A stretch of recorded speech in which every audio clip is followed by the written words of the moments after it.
எங்கள் ஊர் பையன் சொந்தக்காரன் தான். ஆனால் ரொம்ப எமோஷ்னலாக இருக்கேன். நான் என்னோட கோ டைரக்டராக என் கூட வந்து ஒர்க் பண்ணி வேலை கற்றுக்கிட்டு இன்றைக்கி வந்து ஒரு ஃபிலிம் வந்து ஸ்டார்ட் பண்ணுறான். அட்டகத்தில் வந்து நான் எப்படி வந்து நிறைய பேரை செலக்ட் பண்ணணும், எல்லாம் புதுசு. ஆக்சுவலி வந்து வாலிபால் ஃபர்ஸ்ட் டைம் எங்கள் ஊரில் கொண்டு வந்ததே நான் தான். நான் பெருமையாக நான் சொல்லிட்டேன்.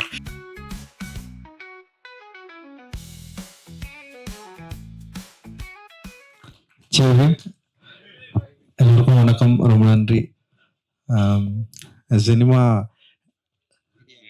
மீடியா அண்ட் என்டர்டைன்மெண்ட் மூலமாக தினேஷ் ராஜ் அவர்கள் தயாரிக்கிற ஒரு படத்தை தாமோ நாகபூஷணம் வந்து டைரக்ட் பண்ணுறது வந்து உண்மையிலேயே எனக்கு ரொம்ப சந்தோஷம். எங்கள் ஊர் பையன் சொந்தக்காரன் தான். ஆனால் ரொம்ப எமோஷ்னலாக இருக்கேன். நான் என்னோட கோ டைரக்டராக என் கூட வந்து ஒர்க் பண்ணி வேலை கற்றுக்கிட்டு இன்றைக்கி வந்து ஒரு ஃபிலிம் வந்து ஸ்டார்ட் பண்ணுறான். பார்க்குறப்ப ரொம்ப சந்தோஷமாக இருக்குது. ஏன்னா வந்து நிறைய கனவுகளை நோக்கி தான் நிறைய என்ன சொல்கிறது, ஒன்றுமே இல்லாத ஒரு இடத்துல இருந்து நிறைய பேர் இன்றைக்கி வந்து தமிழ் திரையுலகில் வந்து சாதிச்சிட்ருக்காங்க. ஸோ அந்த மாதிரி தாமுவும் சாதிக்கணும், அவன் வெற்றி பெறணும். அவனோட சேர்ந்து நிறைய கூட்டம் வந்து இன்னைக்கு வந்து சேர்ந்துருக்கு. பார்த்து நிறைய பேர் இருக்காங்க. அட்டகத்தில் வந்து நான் எப்படி வந்து நிறைய பேரை செலக்ட் பண்ணணும், எல்லாம் புதுசு. ஆக்சுவலி அதில் நடிகருங்களே ஒரு 50 பேர் இருப்பாங்கன்னு நினைக்கிறேன். ஆனால் எல்லாருமே வந்து புது ஆர்டிஸ்ட் தான். அதில் ஒரு குரூப்பாக இருப்பாங்க. தினேஷ் ஃப்ரெண்ட்ஸ்ன்னு ஒரு குரூப் இருக்கும், காலேஜ் ஃப்ரெண்ட்ஸ்ன்னு ஒரு குரூப் இருக்கும். ஸோ அது மாதிரி ஏன்னா எல்லாருமே வந்து ஃப்ரெஷ் கேண்டிடேட் தான். அந்த டைமில் வந்து புதுமுகங்களை தான் நாங்கள் தேர்ந்தெடுத்தோம். முழுக்க புதுமுகங்களை வச்சு தான் நான் அந்த படம் பண்ணேன். ஆனால் இவனுக்கு வந்து அப்படி இல்லை, ஒரு நல்ல தயாரிப்பாளர் கிடைச்சிருக்காரு. அண்ட் வந்து ஏற்கனவே நமக்கு அறிமுகமான பவீஷ் அண்ட் வந்து குஷ்மேமோட அவங்களோட மகள் நடிக்கிறாங்க. அண்ட் நல்ல டெக்னீஷியன்ஸ் இருக்காங்க. அண்ட் ஒரு பெரிய சப்போர்ட்டில் தான் வந்து இன்னைக்கு வந்து ஃபிலிம் பண்ண வந்து வந்திருக்கான். ரொம்ப முக்கியமான படமாக இருக்கும். ஒரு ஸ்போர்ட்ஸ் ட்ராமா.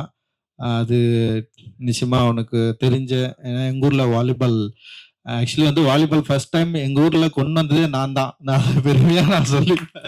ஏன்னா எங்கள் ஊரில் வந்து கிரிக்கெட் விளையாடுறப்போ ஒரு சண்டை நடந்துருச்சு. சண்டை நடந்து டீமே பிரிஞ்சிடுச்சு. பிரிஞ்சதுக்கப்புறம் வந்து நான் என்ன பண்ணேன்னா, ஒரு 7-8 பேர் இருந்தோம் நாங்கள். சரி, அதனால நான் அந்த 7-8 பேர் வச்சு என்ன கேம் ஆடணும்னு, எங்கள் பாட்டி ஒரு வெங்கல்ல வந்து வாலிபால் பயங்கரமாக விளையாடுவாங்க. சரி, அதனால அந்த வாலிபாலை வந்து நான் எங்கள் ஊரில் ஃபர்ஸ்ட் நான் தான் ஸ்டார்ட் பண்ணேன். எனக்கு முன்னாடி துக்காராம் அண்ணன் எங்கள் அண்ணன் இருப்பார், அவர் விளையாடுவார். அவர் பார்த்து கற்றுக்கிட்டு அதுக்கப்புறம் ஒரு டீமை நான் தான் ஃபர்ஸ்ட் டைம் வந்து ரெடி பண்ணேன். ஆக்சுவலி வாலிபால் டீம் ரெட்சன் டீம் சொல்லிட்டு, அது கிரிக்கெட் டீமுக்கும் அந்த பேர் தான் இருந்தது. அண்ட் அதுக்கப்புறம் இவங்கெல்லாம் வந்து அந்த டீமை வந்து நல்லா டெவலப் பண்ணி ஜெயிக்கிற அளவுக்கு வந்துட்டானுங்க. அந்த அளவுக்கு பயங்கரமா ஆடுற அளவுக்கு சூப்பரா ஒரு பெரிய டீமை வந்து கிரியேட் பண்ணிட்டானுங்க. அந்த டீமை மையமா வச்சு ஒரு படம் இவன் கதை எழுதியிருக்கான். அது நிச்சயமா ஒரு ரூரலாகவும் அதே நேரத்தில் வந்து ஸ்போர்ட்ஸ் ட்ராமாவும் மக்களோட லைஃபையும் அதே நேரத்தில் விளையாட்டில் இருக்கிற நிறைய நியூவான்சஸையும் நிச்சயமாக அந்த படம் வந்து வெளிக்காட்டும் அப்படின்னு நான் நினைக்கிறேன். அதுமாதிரி எனக்கு பெரிய நம்பிக்கை இருக்குது. இந்த படம் பெரிய வெற்றி அடையணும்னு வாழ்த்துறேன். இதில் பங்கு பெற எல்லாருக்கும் என்னுடைய நன்றியும் வாழ்த்துக்களும். நன்றி.